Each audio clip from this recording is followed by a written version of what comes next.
भगवान की बहुत बड़ी दूरदृष्टि रहती है, जो हम लोग नहीं सोच सकते हैं, सामान्य व्यक्ति नहीं सोच सकता है। वो बातें आचार्य भगवान गहराई से सोच लेते हैं। यानी आचार्य भगवान वहां का देख लेते हैं जहां तक हमारी नजर जाती ही नहीं।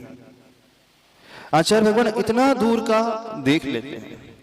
तो ये दूरदृष्टि का परिणाम है, गुरुवर का, उनकी दृष्टि का परिणाम है कि वे कभी भी इस प्रकार से कोई भी कदम उठाने के पूर्व पहले कई बार सोचते हैं, विचारते हैं, फिर उसका निर्णय करते हैं क्या करना चाहिए, क्या नहीं करना चाहिए।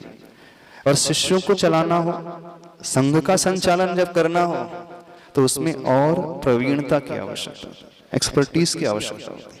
हर किसी के बस की बात नहीं होती है कि वो इतने बड़े समूह को संचालित कर ले। घर में माता पिता अपने दो बेटों को नहीं संभाल पाते। हाँ? दो पुत्र होते हैं, दो बच्चे होते हैं, दोनों भिन्न भिन्न दिशाओं में निकल जाते हैं।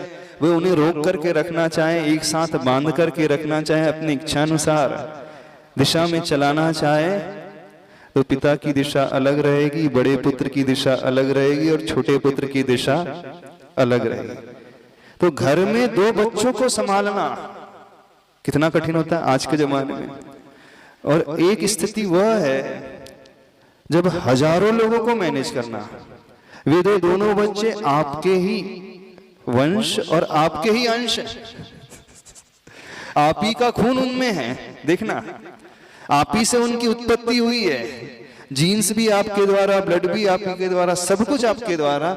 आप उन्हें कंट्रोल नहीं कर पाते हैं और किसी संघ को चलाना, इतने सारे लोगों को चलाना जो भिन्न भिन्न दिशाओं से, भिन्न भिन्न प्रांतों से, भिन्न भिन्न भाषा को बोलने वाले, भिन्न भिन्न परिस्थितियों से भिन्न भिन्न ज्ञान को रखने वाले, भिन्न भिन्न अमीरी गरीबी को रखने वाले, सभी प्रकार के लोग आते हैं।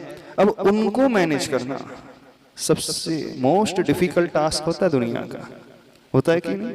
इससे बड़ा कार्य, इससे बड़ा कार्य दुनिया में हो ही नहीं सकता कि सबको सेटिस्फाइड करना और सही रास्ते पर लगाते हुए आगे बढ़ाना। तो जिसके भीतर ये क्षमता होती है वही गुरु कहलाता है।